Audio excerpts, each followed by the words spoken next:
Damien episode 2, Second Death. Now, because I'm an idiot, I completely forgot to upload this review for like over a week, which is why it's so late, and I already deleted the original review before I even knew that I didn't upload it. So I'm doing this over. I actually just finished watching the third episode because I was more than halfway through it. So I've seen the third episode. I'm just gonna do both reviews in order. But for the second episode, from trying to remember everything that happened in last week's episode, I actually thought it was a pretty cool one. I thought it was a fun episode because it seemed like they were kind of introducing the idea of, maybe a death per episode and kind of sticking through with this is what's happening to Damien. These are, more like sticking with these are the things and these are the sort of background characters, or not so much background characters, but more like background organizations that are going to be coming after Damien or working for Damien, because we still have Rutledge, and we kind of get a hint that she's not the only person. She kind of works with people or possibly even for other people, but obviously she's in a position of power herself. One moment that definitely stuck out from the episode is when Damien tried to call her, and the one was like, "Oh, there's no one here by that name," and he's like, "Well, it's Damien Thorne. Can you find a way to reach her?" And it's like, "Oh, I'll make sure she calls you back, or I'll make sure she knows you called." And whenever something like that happens, you know that someone's important, and then in this case, that just makes them very dangerous because we know, of course, it's Damien, so whoever she is, it's like, all right, that's very important, and that kind of shows where she's at a kind of a certain level. And then they do a really great tie-in with the movie, which technically everything they've done whenever they show flashbacks, they've all been tie-ins. But this one I really enjoyed, I think, because I didn't remember. Like, they show stuff like, oh, when he actually killed his mother. It's like, alright, I remember that. Literally the end of the movie where his father was killed and, his father was trying to kill him as a little boy. It's like, yeah, I remember that. It was the very end of the movie. The little boy actually lived, and that was kind of the big deal about that movie, is that the young child who was technically the villain survived because his father was killed because they just thought he was trying to kill his son. So that stuff I remember, but then they have it where we find out that this woman is actually like one of the maids or something from the film who said, like, "I will always be here to watch you." And I thought that was a great tie-in. And like I said, technically it's all the same, it's all tie-ins, but that's a part of the movie that I don't think most people just remember. It's like, I think we all remember the end of the movie if you saw it. And, you remember the death where he, hit his mother and she, like, falls over the railing and she dies. So those types of scenes are really big and, hard to forget anyway. But that was just a minor little thing. That was just like this woman who I guess worked for the devil, or, still not sure if she's a demon or not, still trying to figure that out. But involved at least. And they made it like an official tie-in where it's the same person and, you know, kind of in the vein of demons. Probably could have just switched bodies. Very simple to do that, as an easy way to explain, obviously different actress. But I thought that was a very cool way to do it. They had all the props and stuff. I don't know if those are the official memorabilia props or anything, but I thought that was pretty cool. And she has like all of Damien's art and everything like that on the first floor, and then they go into like the secret room and stuff, and it's the picture of the young boy from the actual movie and his little suit outfit and everything, and the tricycle and stuff. And it was just a great way to end the episode where it's like, you're home now, like, boom, it's like basically it's thrown in his face, like, you are something really, really special and different from most other people. So I certainly enjoyed that. Yet another crazy death in this episode where the guy gets hit by the taxi and basically split in half, which I didn't realize when he first got hit. I thought it kind of hit him like at like just like it kind of hit him at the side a little bit, and then when he was still trying to kill Damien and he like fell back, I was like, okay, of course that kind of split him up in a little more. But when they went to the next scene with all the cops and everything, that's when they show like he's actually completely split in half, and I did not realize that when he had first been hit. So he's definitely gone.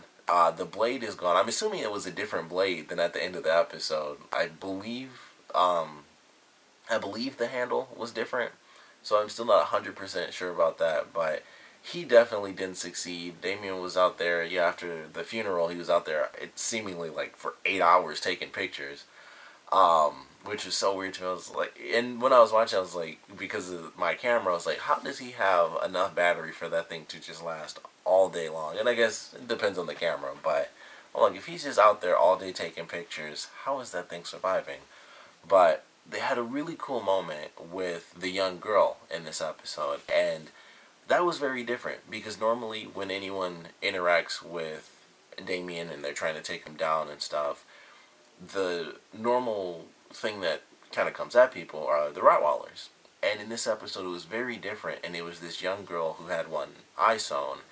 And I don't know what significance that has, but I was thinking for a second, maybe it was related to the actual guy trying to kill Damien or something, but then he died, so I was like, okay, I'm sure it doesn't have anything to do with this random guy, because they actually killed him off. And then it just made me wonder, like, why it was that instead of just the normal dogs. It was specifically this young girl, and the guy had an interaction with her, as well as Damien, and he saw her when she was in the building, and she, etched the 666 into the window. And so it just made me wonder, like, why was that, what I guess the devil chose to show these two guys instead of it just being the dogs, taking them out. So that really stood out to me because it was so different. Every other time anyone gets close to Damien, it's just the dogs. That's always been the thing, even from the movies, and that's why they're in the show. But this was very, very different. And the guy saw the little girl and everything, and she didn't do anything. She didn't say anything. She didn't walk towards her, nothing like that. It was just creepy. It was like a creepy little girl that had one eye sewn shut. And that was it. And it kind of had, it happened, and then poof, she was gone. So it really makes me wonder if that's going to have some sort of significance later on, if we'll start seeing other things happen where it's not just the dogs. But I thought that was very interesting. It seemed like something that was noteworthy because it was so different from the dogs, because they've never had people in any way, shape, or form, and then they just have this random little girl, and it was definitely creepy, but it was just super random, so I don't know if that has significance or not, but I enjoyed it because I think everyone always says the same thing. Whenever you put a kid in a creepy situation, it makes the kid super, super creepy, and it helps, when you, like, sew their eye shut, it makes it look even creepier. But Damien takes that guy down, then we get introduced to a cop and his partner, and I'm pretty sure they're going to be important characters. Like I said, I saw the third episode, but based on just their introduction, I would assume that they were going to be important characters because the cop instantly was like, crazy situation happened here, and then crazy situation happened there, and then Rutledge comes in, and it's like, why do you need a lawyer? So of course he's going to, be fairly important, at least for a certain amount of time. Who knows how long he'll survive, but I enjoyed that. And then we of course have Damien's friends who find his ex-girlfriend's notebook, and they have kind of their first lead into the weird stuff going on around him, and the woman, they actually find the video and everything, so now they're going to be on his trail, and that's in a lot of the promos that the woman's sister is kind of going after Damien because she feels like somehow he's involved, which of course he is. And I feel like they might not get anywhere near the answer just in the first season, because otherwise they'd have to wipe them out, I would assume. So I'm curious to see how long it's going to take for them to get some official answers, because once they get close, they're going to get attacked. They might not die, but most likely they will. They probably won't, though, because they're main characters, but if they really wanted to make it crazy, they find out and they try to take Damien down, and then both of them get killed off the show, which I think would make for a very interesting series if they kept just killing people off.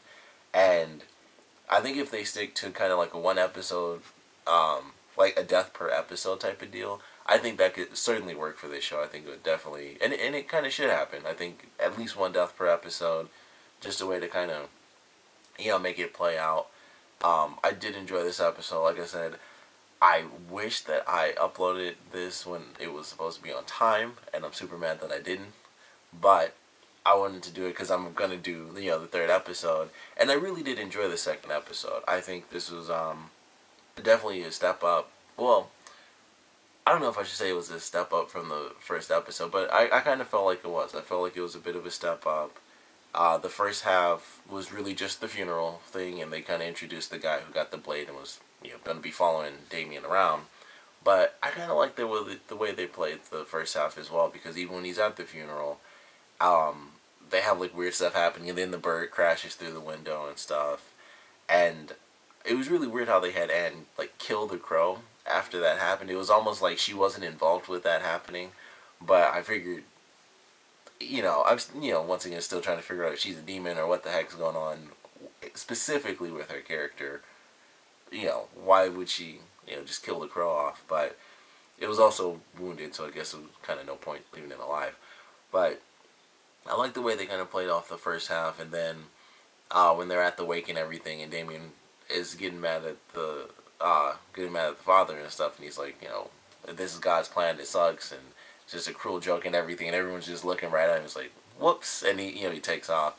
I actually like that scene because it was just a part of him. It seemed like it was just normal him, but at the same time, any moment where he gets mad, I have to wonder, like, is that like the Antichrist thing, or is that just a Damien thing?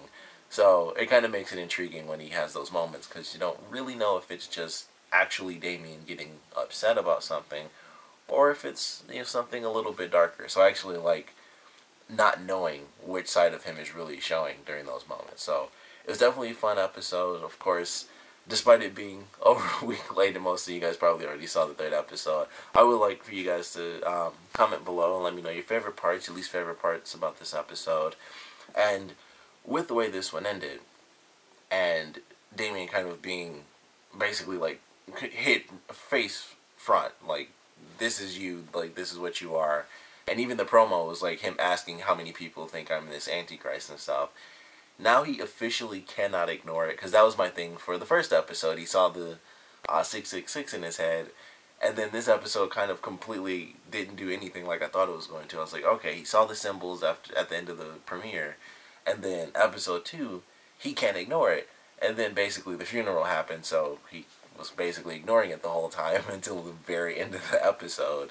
So now that he has officially been thrown into it and he can't ignore it, I want to know what you guys think he's going to get from this revelation, because he's basically with the woman that knows everything, and he's going to, of course, have his questions. He's going to need to know who's coming after him, who he may or may not need to go after, how he can control it, if possible at all, which I hope it's not, because, like I said, for the premiere, I really hope it gets darker and darker and he can't control it, because I prefer that. But I want to know what you guys think is going to come of him actually knowing who he truly is, and where that might lead the show, and kind of which direction, based on of course, him being the Antichrist. So please comment below, let me know, and thanks for watching.